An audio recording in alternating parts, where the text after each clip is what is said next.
Welcome to the Cameron's Conversations podcast. So in today's episode, I wanted to touch on supplements and the supplements that I use and why I quite like them. So I've been asked this a few times, a couple of times on Instagram, if there's any supplements I'd recommend and what do I use with clients, and obviously clients have asked as well. So I'm going to touch a little bit on that. Now, everybody's a little bit different in terms of what their needs are, but there's some really basic ones that I think are worthwhile for just about anyone. Creatine monohydrate is one of those. So creatine monohydrate is basically I think it's the second most researched supplement of all time. And the reason it's so heavily researched in part is because of its effect on kind of like sports performance, or if you like, physical performance. So there's a lot to creatine in terms of and there's some stuff around cognition, which I'm going to talk a little bit about in a second. But basically with creatine, what creatine in essence does is we actually get creatine through our diet, but our main source of creatine in the diet would typically be red meat. So if you are vegan, vegetarian, it is very unlikely you're getting sufficient creatine. So it's just really kind of giving us sufficient creatine, more than we would get typically from a diet, and then we get a bit of a performance improvement from that. So it's not magic, it's not something that's, wild and wonderful. It's actually something we would naturally find in our diet, but because of a lot of us tend to eat a little bit less red meat than we previously would, or vegan, vegetarian, it's just really common right now that you would not typically get enough red meat in to get enough creatine. And actually, practically speaking, you'd be eating slabs of steaks all the bloody time if you were to try and get it all through your diet. So it doesn't make a ton of sense. So for most people, having sort of 5 grams per day is going to be about bang on. And it is a supplement that is taken daily, which I am pretty woeful, to be honest, at remembering. But I do tend to remember about 4 times probably a week. I'm going to be generous, we'll say 4 times. So I'm not perfect with it, but in an ideal world, we would take it daily. It doesn't need to be, there used to be this big thing about creatine loading. Basically, if you imagine there's a saturation level with creatine, a lot of the time what we're trying to achieve with a creatine loading protocol is just to have lots of it in a short period of time so that you reach saturation quicker and you get the full benefits of it.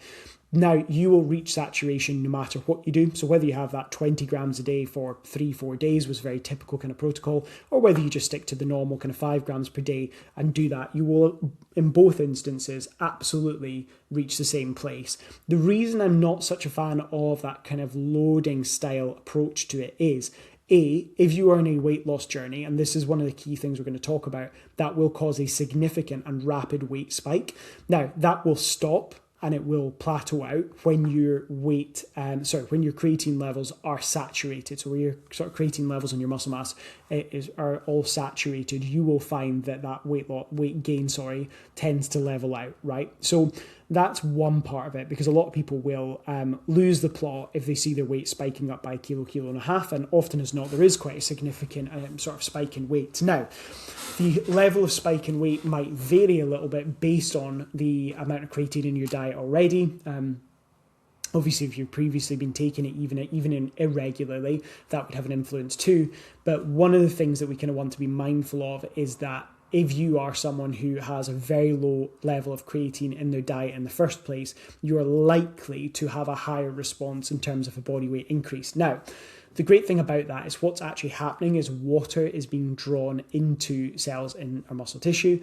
The reality is, so that's what's causing the weight spike. The reality is that has no bearing in a negative way on how you look. So when people say, oh, but if you take creatine, you look watery, it's absolute nonsense. It doesn't work that way because it's drawn into the muscle cell itself. It just doesn't work that way. That's not how, it doesn't make a visual difference like that. If anything, if you are quite lean, sometimes your muscles have a little bit of a kind of fuller look to them. How much of a difference that practically makes, I don't really know. I don't think it's that obvious for most people. But the point is that for most people, 5 grams per day is a really sensible amount. The big benefits are that in essence, creatine is primarily used in kind of things like explosive efforts or high intensity efforts. So if you are in the gym and pushing really, really hard for a rep, or you're doing something kind of fairly explosive or fairly fast, you're going to get some benefit from it. The way I try and simplify this down is what you might predict is that if you take creatine and you see a bit of a benefit from it, you might be able to squeeze out the odd extra rep. The addition of being able to do the odd extra rep then means that you over time build a little bit more muscle because you obviously are getting more reps in, which then correlates to building a little bit more muscle, and progressively over time you end up building more muscle than someone who doesn't supplement it. Now there's loads of studies on this. The amounts will vary in studies, but quite a cool kind of framework for this is for people that respond relatively well to it. Sometimes they can build up to 10% more muscle mass than they would have otherwise built in a year. Now, to clarify, they're not going to increase their current body sort of muscle mass in their body by 10% because they take it. That's not how it works. It's simply that if I was going to add 2 kilos in a year, I would add 0.2 to that. So I'd add 2.2 kilos, right? 200 grams more. That's the type of difference it makes. Now you might think, well, that's not very much. But then when you take a step back, you think, well, actually, 10% more, it's equivalent to potentially like 4 or 5 weeks worth of training, if that makes sense, because you're kind of thinking, well, that's 10% of a year. So if over those weeks I would have gained 200 grams anyway, it's not nothing. It's not insignificant. So when you think about being able to build that little bit more muscle because of it, yeah, it's a pretty cool thing to have in there. So it's well worth it in that context. There's also some, and so that's the first reason that basically you would take creatine is you would take it from a performance point of view. It's likely to have a beneficial effect on any kind of sprinting type work. It's going to have a beneficial effect on training in the gym. So when you're kind of pushing hard, when you're doing kind of slightly faster reps, etc., there's a whole host of reasons in there. But for anyone doing sports and kind of gym work, it's likely to make sense to supplement. The big drawback is that your weight will go up. Usually when you supplement it, it varies for everyone. My weight tends to sit about 1.5 kilos heavier when I'm supplementing creatine. So it does tend to spike up quite a wee bit. It is all water weight. It's not in any way a negative in that sense. And obviously there's no kind of health impact from that, right? It's not going to impact your health because it's not body fat that we're adding. But of course, for some people in a weight loss phase, it wouldn't make a ton of sense to start supplementing it when you're halfway through a weight loss phase, because, and I have a client doing this right now where we are doing that because he's obviously got this kind of muscle gain goal. He does want to lose fat too, but he also wants to gain muscle. So we've actually brought creatine into the mix when he just started with one-to-one coaching with me. But in the first 2 weeks, it masked, in fact, 3 weeks, it masked just about all of his fat loss. The scales did drop, but they dropped quite marginally compared to kind of the rate that we're now seeing, which is a good bit faster. And we've changed nothing. The only difference is his creatine levels have now saturated. So he's got enough creatine. He's obviously been supplementing really regularly, so almost every day. So he's at that point where it's saturated. So the water weight that he's gained is kind of flattened out. And from now, his weight loss is just as normal. Nothing else changes, right? It's only temporary, but it does have a short-term influence. But that's something to be aware of. There are some other cool studies in showing kind of potential protective effect in kind of older populations and with cognition. There's also some interesting stuff about some research about when people are sleep deprived, that if they're supplementing creatine, that actually they see less of a decrease in kind of like cognitive performance that would be caused by the sleep deprivation. There's also quite a lot of anecdotal type stuff coming up about brain fog, menopause, etc. I have had a few clients say themselves when they've taken it that that's made a big difference. However, I want to really quickly caveat that. One of the things I try to be very direct and honest about on the podcast is like anecdotal stuff isn't necessarily research. It's not the same. Just because I had 3 clients that say, actually, I think I've noticed a difference, doesn't mean they actually necessarily did. There could be placebo, all sorts of other effects. So let's caveat that. And a lot of the research on cognition is a little bit more in its infancy. Now, the importance of me saying that is that when we were talking about it being one of the most researched supplements of all time, that is absolutely the case. But the research on, in terms of sports performance, the cognition related stuff, that's a little bit more new, if you like. I think in the next 10, 15 years, we'll be pretty clear on its kind of impacts, or certainly much more clear. I think at this stage, it's a little bit premature to think that it's a definite must-have for those things.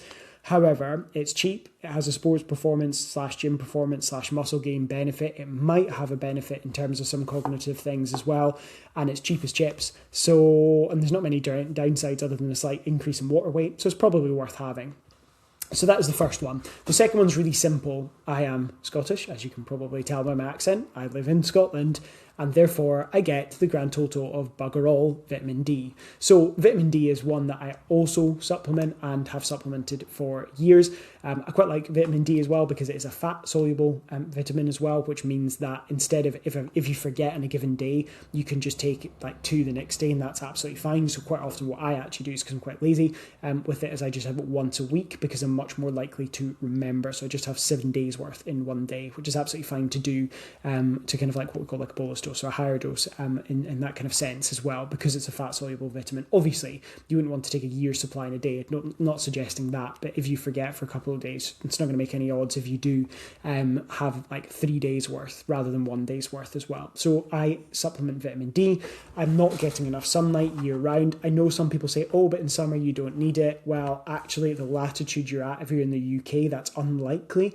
If you are very lucky to in weather-wise in a summer where you are getting sun exposure a lot and you've got a lot of your skin showing to the sun, then you are more likely to be able to produce a good amount of vitamin D. So sure, that happens, but when you look at the reality of most people working a 9 to 5, commuting either side, missing out on the heavy kind of sunshine hours anyway, just getting a few hours sunshine on the Saturday is not going to be sufficient in the long term, and it's just not practical. And again, it's also matters how much skin is exposed to the sun as well. So of course, the other thing too is like being in Scotland, temperatures are often not super hot. Now, if you are somewhere like Spain, for example, even if the sun hours weren't as much more than they are here, right? What you would find is because it's much warmer ambient temperature, you're more likely to have more of your skin on show, so you're more likely to get sufficient vitamin D. The darker your skin is as well, typically the more vitamin D you need. So if you are on my side of the equation, which is pasty as could be, bordering on translucent, then you probably need a little bit less vitamin D, but we know that people with darker sort of pigmentation tend to need more vitamin D as well. So that's something that's also worth considering as well. So it's always something that is worth thinking about in a very practical sense. But if you are not in a country that is particularly sunny, and if you are slightly jealous, but we'll gloss over that, then vitamin D is something that, again, cheap as chips. You can get probably a year's supply for 15 quid, 20 quid. It's not expensive. And I would recommend that for most people as well. I certainly use it for most of my clients, and I use it myself. So that's another one. Another one I have is I have like fish oils or omega-3s, if you like, that kind of classic thing. So like fish oils is kind of what I would have. You can get vegan variations of that as well. So if you kind of have a quick Google, you'll see that. But I take those simply because I don't like oily fish. I don't actually like fish at all as a meat. I can eat it, I can tolerate it, but I don't particularly like it. So I don't eat it day to day. That therefore means that I am going to potentially be deficient on some of kind of like the essential fatty acids. So it makes sense for me to supplement that as well. But vitamin D, creatine, and the essential fatty acids or fish oils kind of type thing is what I kind of supplement. What I don't tend to do is supplement much more than that. So there are a few things that I definitely utilize in different contexts. So you could say something like electrolytes. I don't have electrolytes day to day. I don't think for most people that's necessary. And it might not necessarily be the best kind of from a health perspective to do that if you don't need them. So, we can get too much of things. That's why it's important we don't supplement with things that we don't need. Something that I do periodically supplement is ZMA, which is like zinc and magnesium complex as well. So it's zinc magnesium acetate. So I tend to have to supplement that as well. I actually have some in my kitchen right now. I've just not used it in a while. I'm slightly conscious that sometimes I don't know if I get enough zinc and magnesium in my diet. There is a little bit of a link towards sleep if your zinc and magnesium levels were insufficient, so it can improve sleep quality. But as with many supplements, if you are deficient, it will tend to have a positive effect up to the kind of optimal dose, wherever that is, right? So the same applies with vitamin D. There's a healthy range, then there's probably a range just that sits a little bit above that healthy range in terms of optimal, and then anything above and beyond that may potentially not be useful, and then after a certain level, harmful. Thankfully, in things like vitamin D, you have to take a pretty large dose for vitamin D to be harmful. If someone they take their Monday and Tuesdays together rather than just Mondays, that's not going to do it for you, right? That's not going to happen. But if we had the whole hundreds of tablets of it, sure, but it's not really an issue.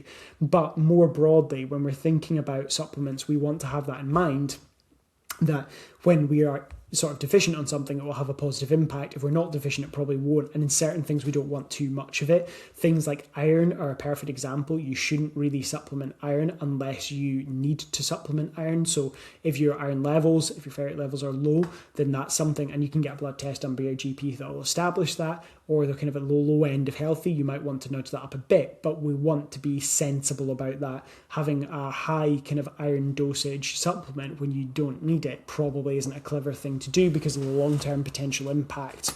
So I think it's important to consider things like that, as well as that, some things like water-soluble vitamins like vitamin C, if you have too much vitamin C, you just pee it out. Vitamin D, you store it.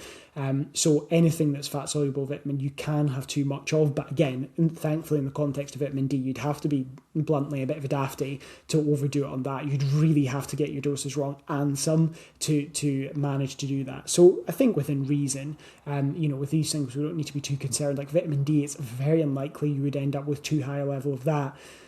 Iron, one to kind of watch out a little bit more for. But that's something I just wanted to mention, that I do have zinc and magnesium acetate. Do I notice a difference? I can't really tell. I try to have it occasionally, but I often bloody forget. It does. I've thought before in previous instances where I've taken it that it helps. I'm more likely to take it during a kind of weight loss phase because I'm conscious that I'm just eating less food and therefore I'm less likely to get sufficient micronutrients in through my diet. And that's something to be mindful of, is that for a lot of people actually in a kind of weight loss phase, you are somewhat more likely to be deficient in something or become deficient in something simply because you are obviously eating less food overall, etc., and potentially less food variety. An interesting one in multivitamins. So I've always kind of subscribed, this is the classic thing that I always got taught by a physiology lecturer that always stuck with me, is you know you're in trouble when you say the word surely. So when it comes to multivitamins, you would surely think that by having that would be a good catch-all, and if you're deficient, it would have a bit of an impact. The problem is there's not very much research that's compelling that multivitamins actually seem to do anything.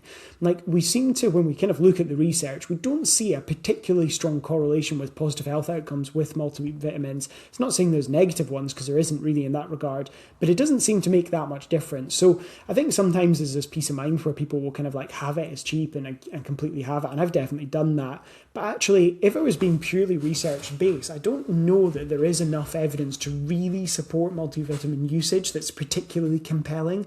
I've not seen anything come out recently that's made me change my view on that. I'm not saying I wouldn't, because I often read research and kind of try and challenge views that I have, but that's quite an interesting one. So those are some of the supplements I take. So as I say, creatine, vitamin D, and sort of fish oils or essential fatty acids that I get through those. That's kind of why I have those. But other than that, I don't tend to take much. Are there any other supplements I sometimes recommend for our clients? Well, beta-alanine can be useful from a performance point of view if you're an endurance runner, endurance cyclist, but for most people that's pretty specific. And even that one you have to watch because some people tolerate it better than others, but it can be useful for endurance sports. Other than that, there's not really anything I recommend. There are some supplements which I think are quite popular that there's a little bit of research for, so things like ashwagandha, and that might have a potential benefit on kind of like stress levels and things like that. There's a sort of, I think when I looked at the research last, kind of like a fairly weak to moderate link in that regard. But there's not really anything I actually recommend. And there are plenty of things that clients will sort of swear by and try. Collagen's an interesting one. The research on collagen doesn't compel me. I've not seen enough strong evidence to not think that actually for a lot of the time it's a bit of a marketing ploy. And if you're getting sufficient protein in your diet anyway, there's maybe an argument that you probably don't need it. And for a lot of people, they might be getting the benefit of supplementing collagen because they are getting more protein in the diet. So that's an interesting thought process as well. Although I'll probably do a separate episode on that one because there's so much you could go into. But in general, I think that there's an element of you can probably save your pennies and not buy a lot of things. And thankfully, a lot of things that do work are quite cheap.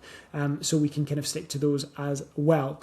And if you are currently struggling with weight loss, or you are supplemented up to the eyeballs and you're making no bloody progress, because as it happens, unfortunately, from a weight loss perspective, supplements don't do very much for you. They can be useful from a health perspective, even from a performance perspective, but sadly, for weight loss, you are quote-unquote shit out of luck on that one. So the big thing that you can do is obviously look after your nutrition. And if you are struggling to do that, and you're struggling to shift the weight that you need to shift to get into the kind of shape that you want to, and you feel like you're needing a bit of a hand, then that is exactly what one-to-one coaching is for. The link to that is in the show notes. You can follow the link, book a call, and we'll have a very relaxed chat about what coaching involves and how it can help you